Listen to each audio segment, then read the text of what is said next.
Welcome to Movie Postmortem, where we dissect films of all kinds, whether they're good, bad, or those guilty pleasures we just can't quit.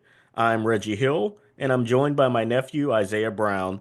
Together, we're here to examine what worked, what didn't, and why we keep coming back for more. So grab your popcorn because no movie is safe from the scalpel on Movie Postmortem. Hello, Internet. Good morning, good evening, good afternoon, good night. No matter what time it is I, co-host of Movie Postmortem, Isaiah. I'm here by myself because Internet is not being too kindly to my co-hosts over there in California. So, this is the first solo episode with Isaiah. For today's episode of Movie Postmortem, we have Batman Begins, the 2005 movie. And before we get into everything, let me give a quick plot summary / overview. A young Bruce Wayne, Christian Bale, travels to the Far East, where he's trained in the martial arts by a member of the mysterious League of Shadows. When Wayne returns to Gotham, intent on cleaning up the city without resorting to murder. With the help of Alfred, Michael Caine, his loyal butler, and Lucius Fox, Morgan Freeman, a tech expert at Wayne Enterprises, Batman is born. And that is the overview for this movie. Now, this review is going to be very biased because I like Batman, but he's not my favorite superhero. So anyway, let's get down to this. My initial review of this movie is that it's just okay. Like, it's not a terrible movie, don't get me wrong, but I don't think it's perfect either. My initial impression was that this movie was, even though this movie is like 2 hours and 20 minutes, it goes by so fast. And it goes by so fast with how many plot things that happen during the movie that it feels a little messy somewhat. It's almost like because they know it's an origin story, and that you know because it's a Batman movie, some things can just be speed ran through, so we really don't need to focus on them that much. And so with that, I think I'll give this movie a 3 out of 5. I think I might change that towards the end. I don't know. That's just how I feel right now, because I just finished the movie about an hour ago. Let's discuss this, yeah. If you're unfamiliar how we do things on Movie Postmortem, here's how we do things. After our initial assessment of the movie, we break down the good, our causes of celebration, the bad, our causes of death, and the script stitch-ups. Pretty much what we would do to change this movie to make it a little bit better or more polished. As if we were in the writer's room and we had free reign in the script. And so, first off, I'm going to give my first cause of celebration. Now, I am not the biggest Christian Bale, fan. I feel like his performance in this movie is pretty nice. It wasn't my favorite, but he did a pretty good job of being the Caped Crusader and the Prince of Gotham, Bruce Wayne. There are some genuine moments where he made me laugh at his performance, both intentional and non-intentional, but I appreciate what he did here. I was pretty much a fan of every performance in this movie. Well, while they were there anyway, but we'll get to that. Here's my next cause of celebration. We get to see Bruce Wayne pretty much come up from a bad place in his life into becoming pretty much a trained fighter. What I do like is that there are several scenes, I don't remember how long they are, but they're there, where Bruce Wayne is training with the League of Shadows to become a masterclass fighter. And there's a line spoken by, well, I've always heard it pronounced Ra's al Ghul, not Ra's al Ghul. So there's a great line spoken where he says, with your current skill level, you can best maybe like 6 men. We will teach you how to best 600. That's probably not the same line for line, but I still pretty much like that too. And there's a great moment when he's training, where we see his like wit come out, where he's training against Ra's al Ghul, and there's like a group of like ninjas pretty much, and they're all like dressed exactly the same. And so Bruce gets cut, and so he uses that to his advantage. He cuts the other dude, so Ra's al Ghul thinks that he thinks he got him, but he's like, nope, I've been behind you the whole time. I do like that moment. And the next thing I do like about this is that once Bruce becomes the Batman, he's not just like, oh, I'll do this by myself, or I'm a one-man army against the entirety of Gotham. No. He knows where to place his allegiances. He knows where to put his loyalties where people can help him, because realistically, there's no way he could do all this by himself. The next cause of celebration is Ra's al Ghul and his and the actor that acts as him in this movie.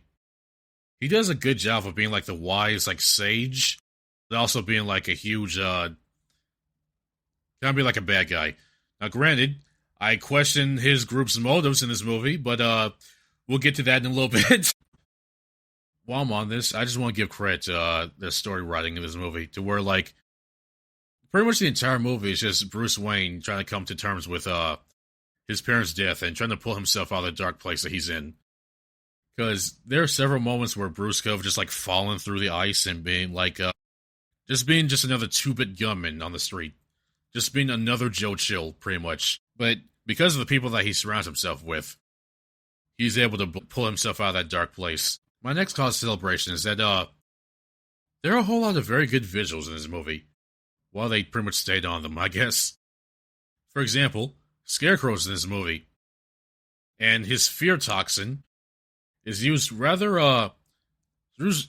nicely. Maybe not the toxin, but like the hallucinations. And it's to the point to where like they were nice, to where like people under the influence would see things that are kind of screwed off to the nightmare side. I kind of wish we saw more of that, but for what we had, I was satisfied with those little bits. Okay, I think I've reached my end of cause of celebration, and now for our causes of death for this movie. My pretty much. Now this is where opinions might be divided here, and you might question my judgment when it comes to my taste in movies. But as I said earlier, this movie is a little too fast. Like, there's so many things that just kind of get speed ran through because the plot demands it, and because, like I said earlier, since it's an origin story, there's some things we can speed run through to save time, pretty much, because we know how this is going to end. We know where this is going to end up in. We know he's going to be the Batman, so we can just kind of roll through this. And that's my biggest, like, cause of death for this movie. The fact that it's too fast. Now, granted, this is a 2 hour and 20 minutes experience.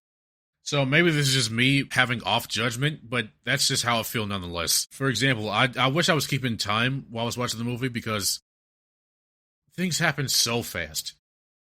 There's like, well, first off, the first like 30-ish minutes of the movie are spent like in flashback. Well, various flashbacks.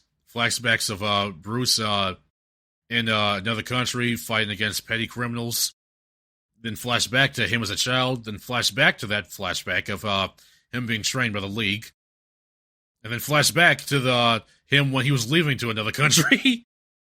There's so many moments where we just jump time-wise in the first 30 minutes that I kind of got confused at first. Well, maybe not confused is the right way. Kind of got put off balance, if you will. Because here's the thing. We see Bruce's training into becoming the Caped Crusader. But once he's back in Gotham, there's not really many moments of him like struggling to get the hang of it, really. There's maybe like 1 or 2 moments where he's going around with a Kevlar suit and he's got just pretty much like a ski mask over his face, and he just jumps and hurts himself going across a building. But we really don't get a whole lot of those moments where he's just learning. Because once he's got the full cowl on with the bat suit and the cape, he's just Batman for the rest of the movie. Like there's not really many learning curves there. For example, for what I'm talking about, Sam Raimi's Spider-Man trilogy, we see Peter Parker first like transitioning into being the friendly neighborhood Spider-Man. We see him put on pretty much just like that tie-dye t-shirt and while he's going to wrestle to earn money for that car. And he's still trying to get it together. And when he goes after his uncle's killer, he's still losing it a little bit. Takes his mask off to interrogate the guy, intends to kill him pretty much lets the guy go when he steals the money from the guy that pretty much shirked him. But we still see those moments where we're like, okay, I'm not Spider-Man yet. We're getting there. And they last for like a good while. Maybe I'm trying to think, because maybe in Batman Begins we do have more moments like that, but because of the pacing, it feels like they last only like a few minutes. And it's not just the pacing of him becoming the perfect Batman. It's the pacing with some of the other like plot like details. not maybe like plot details, but like the characters in this movie. Like once Bruce is back in Gotham, pretty much like the focus at the moment is Carmine Falcone. Pretty much like the biggest gangster in Gotham. Pretty much has so much money that pretty much every part of the justice system is in his pocket. And so once Bruce gets back in there, he's got the cowl on and whatnot. Falcone's just done. Like we get like one good battle against him and his goons, and Falcone is just in jail, done. He's over with. And so we're like, okay, was that it? Because are we done with him? All right, we're done with him. So moving on, who's next? Okay, now we got Scarecrow. He gets dosed with the fear toxin like once, and then immediately it's never a problem for Bruce ever again. And at that point, Scarecrow's in prison. We're done with him now. And I think that's because the main focus of this movie was always going to be Ra's al Ghul. But it's to the point to where he's such the big focus to where that the other villains are kind of like an afterthought almost. That's at least my impression of it anyway. Okay. Maybe this is me nitpicking, but this is seriously how I feel. I feel like the cameramen or the people that were in charge of the filmmaking. There were some shots that were very good in this movie, but I swear this movie was obsessed with like hard cuts. There'd be like a scene where they're talking, and it would cut to it would cut to their face, then cut back, then cut to them again, then cut back again, then cut again and again and again. There's so many moments where I was just like, okay, can we just let this scene breathe for a little bit instead of just doing so many cuts? And granted, I know nothing about filmmaking, but still, it was a little nausea-inducing with how many cuts there were from scene to scene to character to what. It was like there's so many moments where I was like, okay, that's a good scene right there. Maybe we could, instead of like cutting to their face back to back to back, let's do like a wide shot of them talking and maybe just like let this breathe. Let's take in the surroundings plus them having a conversation together. But no, we're in their faces again. Goodness. Okay, and here's my next cause of death. This has been like said so many times and made fun of so many times to where like I don't think I need to really dive in on this, but it's just obvious because here's the thing. I, for the longest time, have always thought that Bruce Wayne, when he's in his Batman costume, just gruffing up his voice a little bit is the best disguise he needs, pretty much. I've always thought that was dumb. So, like, he'll be, in one scene, he'll just be, like, talking like Bruce Wayne, just talking like a normal person. But when he's got the cowl on, when he's the Cape Crusader, he just talks like this and thinks this is good enough to be intimidating or disguising his voice. And I've always thought that was dumb growing up, and I have not changed my opinion. And next cause of death is that, like I said, I think because they know it's an origin story and a comic story, they can just kind of skip on a little bit logic things. But realistically, let's look at this realistically. After disappearing for like 7 years, Bruce comes back to Alfred. He's like, hey, Alfred, I got this great idea. I'm going to be a symbol of fear. I'm going to give the people of Gotham something to be afraid of. Realistically, Alfred would be like, okay, Master Wayne, how about we refer you to a specialist? Because there's no way anyone in their right mind would be like, oh, you want to be a vigilante? All right, cool, I'll help it. Even with Lucius Fox later, when Bruce just walks into the science division, he's like, oh, this equipment's pretty cool. Can I borrow this? And Lucius is just like, sure. Like, excuse you? I don't think so. It just feels like that's something that we kind of just gloss over when it comes to the story. Like, this guy, Bruce is obviously a lunatic here. We really don't dive into that much in this story, anyway.